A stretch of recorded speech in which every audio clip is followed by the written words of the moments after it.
You to enlist? Poverty. I joined the Army because of poverty.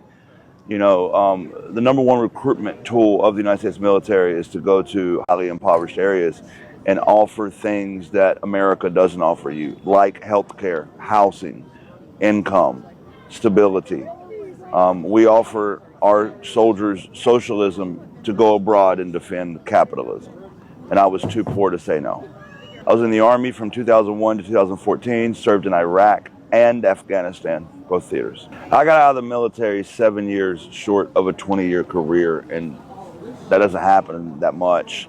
And the reason I did is because the longer I was in the military and the more I saw what America did abroad and what we were really, our true motivations were, it made me realize that America was not on the right path. And I would talk to Iraqis and say, hey, why do you hate America so much? And they would say, you invaded our country, you blew our neighborhoods up.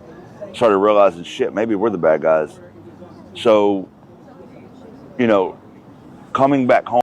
Like, the easiest thing to say to this guy is to basically be like, wow, well, I didn't have to join the military to see that.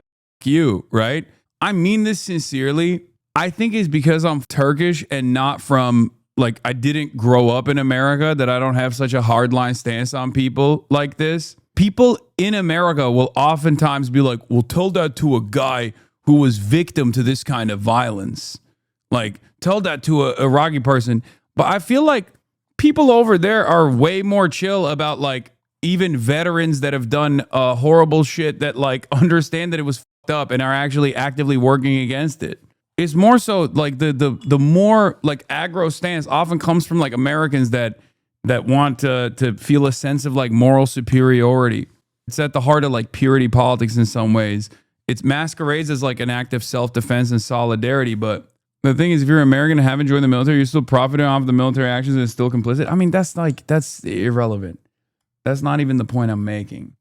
The point I'm making is, yeah, people do up shit. You have to focus on rehabilitation. You have to, as your first principle, you have to believe that people have the capacity to change and learn from their actions and demonstrate the capacity to change. You have to give them the space to be able to do so.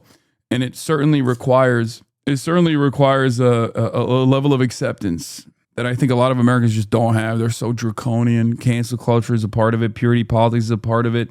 It also even extends all the way to our criminal justice system. Like, as someone who believes in criminal justice reform, I'm firmly committed to this cause that people, no matter how heinous their crimes may be, especially if they're a product of the system that they were born into, that they have the capacity to change.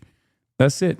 Getting off the Kool-Aid and realizing what my country really is, which is a place where white supremacy has never been held accountable. White supremacy is the root of this whole thing, and it's never been held accountable. There's never been a time where we corrected the wrongs of white supremacy. And so we're taught from a young age to put our hand over our heart and declare our allegiance to a flag, but that flag never declares its allegiance back.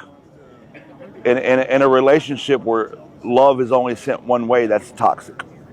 If my own child was in a relationship and they loved their significant other, but their significant other ignored them, wouldn't provide them housing, wouldn't take them to the hospital when they were sick, wouldn't feed them when they were hungry, wouldn't let them in when they were cold, then I would tell my child to get the hell out of this toxic relationship. But yet here in America, we're told to stay in that relationship because that's patriotism. Patriotism is demanding better of your country.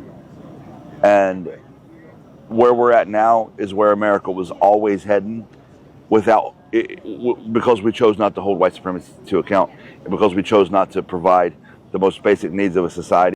Iraqi Wizard says, I've spoken to soldiers when I was young. Most literally said they regret their choice or how they felt bad that America is invading. I always found it odd how honest some of them were. Yeah, dude. I mean, obviously, you're still the primary victim in that situation because that motherfucker's there and he's got a gun. You know what I mean? And he can kill you and get away with it. So obviously, it's ridiculous. But yeah, it's quite difficult to go up against these incredibly cruel systems that have been designed to normalize this kind of violence, okay? There's no recognition from politicians. There's no real democratic process. If you understand that, then you understand that in order for change to happen, you need every person you can get on board. You just got to chip away at it every single day. And so when this is over, we can't go back to the status quo. For every one soldier, there's like this. There's like 4 like this that brag about kicking kids in Afghanistan.